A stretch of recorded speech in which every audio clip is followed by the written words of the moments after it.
راشد صاحب کی واپسی سے متعلق بتائیے. ہارون صاحب، پارلیمنٹ کا اجلاس بھی ابھی گفتگو کرنا باقی ہے. مریم صاحبہ کے پارلیمنٹ کا اجلاس تو ہو گیا نا جی ملتوی، اس میں تو کوئی بحث کی بات نہیں ہے. صلاح کی وجہ سے بلاول بھی یہی چاہتی، پیپلز پارٹی بھی یہی چاہتی تھی اور حکمران پارٹی نے بھی اس سے اتفاق کیا. صدر سے بھی بات ہے. نواز شریف صاحب کے معاملے میں تین صورتیں ہیں جی. یا تو جیسے کہ عدالت نے کہا ہے وہ اس پہ قائم رہے کہ وہ سرنڈر کریں اور پیش ہوں. اگر وہ اس وقت جا سکتے تھے اتنی بری حالت میں، اب تو ان کی حالت اس سے بہت بہتر ہے، آئیں اور پیش ہوں. لیکن اگر مسلم لیگ یہ کہتی ہے جو عجیب و غریب موقف اس نے اختیار کر لیا، دوسری صورت یہ ہے کہ عدالت وکیل کو اجازت دے دے ان کا کیس پیش کرنے کی، ان کی ذاتی یہ فیصلہ واپس لے لیں، یہ پھر عدالت کے عدالت کی مرضی ہے. اور تیسری صورت یہ ہے کہ انہیں بری کر دے اور وہ فاتحانہ یہاں لوٹ آئیں. دیکھیں یہ بھی تو 73 سال میں پہلی دفعہ ہوا ہے نا ایک سزا یافتہ مجرم کو ملک سے باہر جانے کی اجازت دی گئی ہے.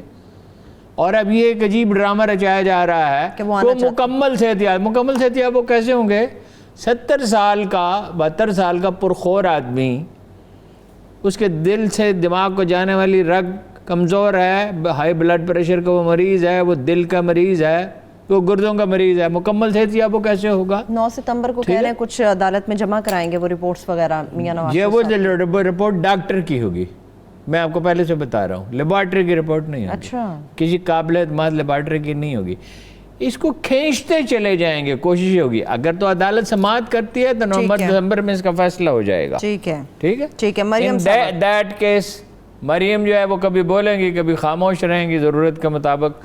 دیکھیں وہ کوشش کر رہے ہیں پیپلز پارٹی کو آن بورڈ لیں، لیکن وہ سمجھتے ہیں کہ بھائی اس کے نتیجے میں سندھ کی حکومت بھی جائے گی، وہ ایک خاص حد سے آگے نہیں جائیں گے. مولانا فضل الرحمان البتہ یہ چاہتے ہیں. میرا خیال ہے اس موضوع پہ آج اتنی گفتگو کافی اچھے سے. ہم ڈرگ ریگولیٹری اتھارٹی کے اوپر ہمیشہ بات کرتے رہے، اس کا فالو اپ دیں. ہارون صاحب وہاں پہ کیا کوئی پیش رفت ہوئی ہے؟ اور اس کے ساتھ دیکھیے یہ ڈرگ ریگولیٹری اتھارٹی میں جو پیش رفت ہوئی ہے وہ نہایت ہی المناک.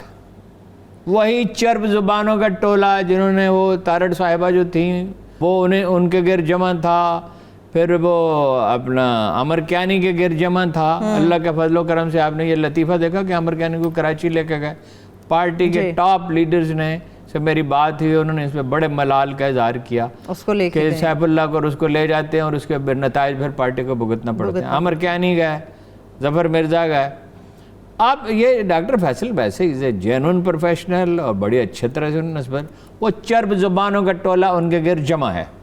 ایک عجیب رپورٹ چھپی امریکہ میں کہ 1% 4 سال میں امریکہ میں دوا سازی میں اضافہ ہوا ہے، اور دنیا کی عمومی حالت یہی ہے. اور کرونا کی بات دوسری ہے، وہ ایک الگ بحث ہے. پاکستان میں 13% سالانہ اضافہ ہو رہا ہے. یہ دنیا کا واحد ملک ہے جہاں 13% سالانہ کیوں ہو رہا ہے. ایک عجیب و غریب شک نکالی گئی ہے جس میں 20,000 دوائیں ینگ فارماسسٹ ایسوسی ایشن کہتی ہے کہ وہ فہرست میں شامل کر دی. انلسٹمنٹ منظوری نہیں، وہ فہرست میں شامل کر دے گی. اور اس کی قیمتیں 100% نہیں، 200% نہیں، بعض صورتوں میں 10 گنا، 20 گنا، 50 گنا زیادہ ہے. اب وہ مریض کو کیا پتا یہ جان بچانے والی دعا ہے، یہ کہ عام دعا ہے جو ڈاکٹر نے لکھ دیا. ڈاکٹروں کو کمپنیاں oblige کرتی ہیں بعض اوقات. وہ اختر حسین صاحب ہیں، عبید اللہ صاحب ہیں، ایک عاصم صاحب ہیں، یہ ایک مختلف لوگ ہیں جن پہ الزامات ہیں. اب اس کی کوئی تحقیقات ہو، الزامات ہی ہیں نا. وہ ینگ فارماسسٹ ایسوسی ایشن والے تو بہت سنگین الزامات لگاتے ہیں، مگر وہ کہتے ہیں کہ 50 کمپنیاں ان کے پیچھے کھڑی ہیں، ان کے مختلف ملکوں میں فیکٹریاں ہیں، یہ 15 کوئی ارب روپے اس سے کچھ زیادہ یہ پیسے سے ارن کرتے ہیں. کوئی جو وزیر اعظم صاحب کسی ایف آئی اے کے افسر کو لگائیں، ایک ڈھنگ کے افسر کو لگائیں، کچھ آئی بی کے لوگوں سے کہیں کہ یہ حقائق معلوم ہو. یہ اپنی چرب زبانی سے کتنے لوگوں کو چکمہ دے چکے ہیں، ڈاکٹر فیصل کو بھی دے سکتے ہیں. یہ بے لگام ہے، ہر لگام نہیں ڈالی جا سکتی. لگام دیکھو، لگام گھوڑے کو لگام دی جاتی ہے تو لگام ہوتی ہے نا. اگر آپ اس کی لگام نکال دیں تو سارا گاؤں مل کے بھی اسے پکڑ نہیں سکتا. بالکل ٹھیک ہے، ٹیم کرنا پڑتا ہے نا بھائی. احتساب ہو نا. یہ چینی اور آٹے سے بہت بڑا اسکینڈل ہے. پاکستانی قوم کو دونوں ہاتھوں سے لوٹا جا رہا ہے اور یہ مدتوں سے یہ سلسلہ جاری ہے. بھائی ایک افسر لگاؤ, پتہ کرو. بھائی فیصل سلطان تو ایک سادہ سے شریف آدمی, جیسے کچھ بھی شریف آدمی سے کوئی آدمی کہتا ہے جی اور میری ماں بیمار ہے جی, مر رہی ہے جی, مجھے 10,000 روپے دے دیں. فیصل سلطان کو چکمہ دینا کون سا مشکل کام ہے؟ اگر وہ 3 وزیروں کو چکمہ دے سکتے ہیں, ان کو دے سکتے ہیں. فیصل سلطان صاحب اس کا جائزہ لیں اور بہتر ہے وزیر اعظم کسی افسر کو مقرر. ٹھیک ہے, اب آتے ہیں راولپنڈی کے رنگ روڈ منصوبے کی طرف. ہارون صاحب, راولپنڈی کا جو رنگ روڈ منصوبہ ہے نا جی, اس میں آج میں پتہ کرتا رہا, کل رات بھی جا کے میں نے کوشش کی کوئی معلومات مل جائیں.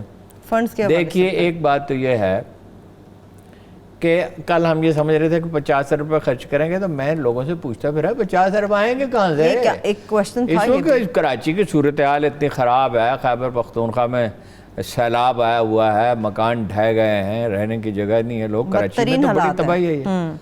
معلوم ہوا کہ صرف 6.5 ارب روپے حکومت پنجاب خرچ کرے گی اس پہ. صرف 6.5 ارب روپے جو جاری کر دیے ہیں R D O Rawalpindi development authority کو دے دیے گئے ہیں. یہ 40-45 کلومیٹر لمبی سڑک ہے. باقی پرائیویٹ سیکٹر کرے گا بی او ٹی کی بنیاد پہ. اس کی وجہ ہے, وہ یہ قابل فہم ہے.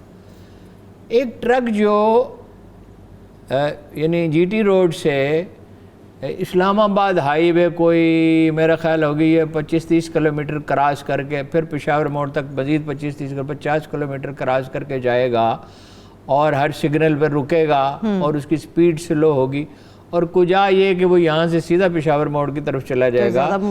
تو دوسرا یہ ہے ٹول ٹیکس سے آمدن ہوگی, اور اندازہ یہ ہے کہ یہ آمدن اتنی زیادہ ہوگی کہ اس میں کوئی بھی انویسٹ کرنے کے لیے تیار ہو جائے گا. یہاں بھی باہر کی کمپنیاں بھی انٹرسٹڈ ہو سکتی ہیں. اچھا, پاکستان کے اندر کے لوگ بھی ہو سکتے ہیں انٹرسٹڈ ہو سکتے ہیں.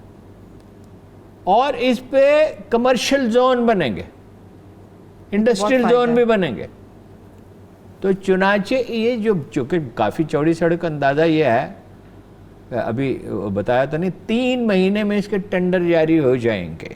3 مہینے میں یہ زمین ایکوائر کرنے کے لیے ہے یہ جو پیسہ, یعنی کہ بڑی تیزی سے کام آگے بڑھے گا. اس کی دوسری طرف آبادی جو ہے, ظاہر ہے جب اتنی بڑی سڑک ہوگی اور معلوم نہیں کہ موٹر وے کی طرح دونوں طرف سے وہ بند کی جائے گی, میرا خیال ہے بند کی جائے گی, تو اس کے نتیجے میں ایک جیسے کل میں نے عرض کیا تھا پولوشن کم ہوگی, دباؤ کم ہوگا شہر کی سڑکوں پہ, ٹوٹ پھوٹ کم ہوگی. یہ سڑک تو مستقل ڈیفنس والی تو ٹوٹتی رہتی ہے, ایئرپورٹ سے لے کے تو جہاں جی ٹی روڈ تک جاتے ہیں جہاں ڈیفنس 2 ختم ہوتا ہے, یہ بہت بھاری ٹریفک. اور یہ اس علاقے میں راولپنڈی سے یہ ڈیزل اور پٹرول لینے والے ادھر ایک ریفائنری ہے, وہ جاتے ہیں بڑے بڑے ٹرک اور ٹرالر, وہ سڑک بھی ٹوٹتی رہتی ہے.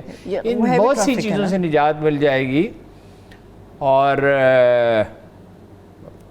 یہ کہہ سکتے ہیں کہ ترقی کا عمل تیز ہو جائے گا شہر کا. راولپنڈی میں بہت بزنس اپرچونیٹیز پیدا ہوں گی, انڈسٹریل اسٹیٹس اگر بنے گی, بہت سی جابس پیدا ہوں گی. ایک عام آدمی بھی یعنی کہ اس سے فائدہ حاصل کر سکتا ہے. عام آدمی کو تو ہوگا فائدہ الٹیمیٹلی, تو عام آدمی, حکومت کا کوئی نقصان نہیں ہوگا.